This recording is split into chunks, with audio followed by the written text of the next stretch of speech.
But I know last time we talked, you said that the 100 grain 3-blade was still like one of the most popular, but you're seeing that trend a little bit heavier now. Yeah. The 100 grain, you're right.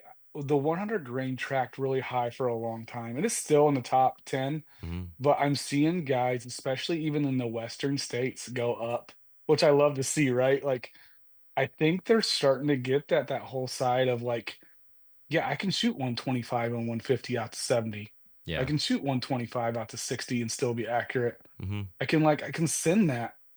What do you think, Nate? Like, are you afraid to send that out that far?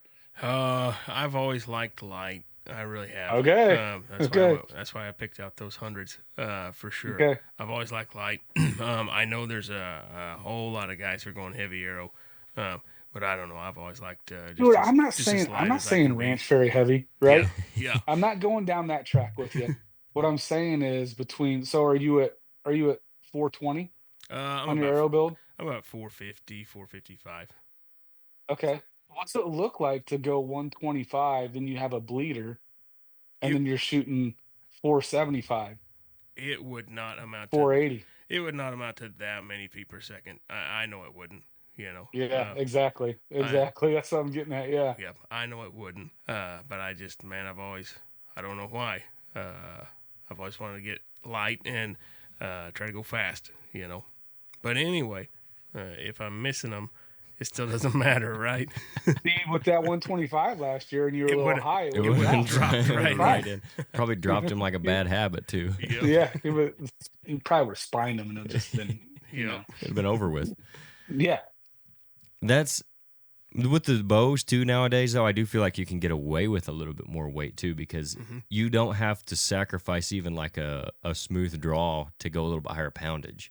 I was telling Nate, I picked up a Bowtech SX80, and I have shot 70-pound bows from 10, 12 years ago that are way harsher to draw than that 80-pound bow on the smooth setting, because Bowtech has which I think a couple of them do now, but they have those where you can go like the performance or the smooth on your cams. So that 80-pound bow actually draws. It's way more pleasant than some of the 70-pound bows that I shot in the past. So I think that's something too. Guys aren't having to sacrifice poundage on their limbs for a draw cycle or a better shooting experience, or worried about Yeah. being cold and not being able to draw that bow. So now let's say I'm a guy, I used to shoot 60, 62 pounds all the time. I bumped up to 70, and then I've got that 82 for when I'm feeling froggy, I guess. But that's something where you can get away with that 25 extra grains or even that 50 extra grains. If you're bumping from 60 to 70 pounds, you're gaining a lot of energy there and some feet Yeah. per second to make up for that. Yep, definitely. I did some what was it last summer? Look, we had Doppler radar out at the shop with Daryl Barnett. We were just messing around. And just on that side of like I had a bunch of arrows just laid out with used all the same inserts, used everything the same, but I just kept going up in like broadhead weight and changing that weight just to see where that FPS and making sure like Uh-huh. just playing around, right? Just to make sure that everything was good. And I settled at 125. Like, and I've told probably King this, like my bottom pin here in Indiana is set at 40 yards, right? So it's not like it really matters. Right. Not like I'm going far. Right. So That's another yeah. thing on the whitetail side too, because I'm sure that's probably most of who you're selling broadheads to, right? Like, probably whitetail hunters mostly.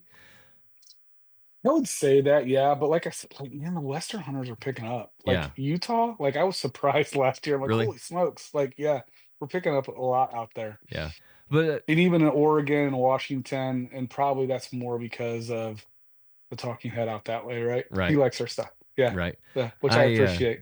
For sure.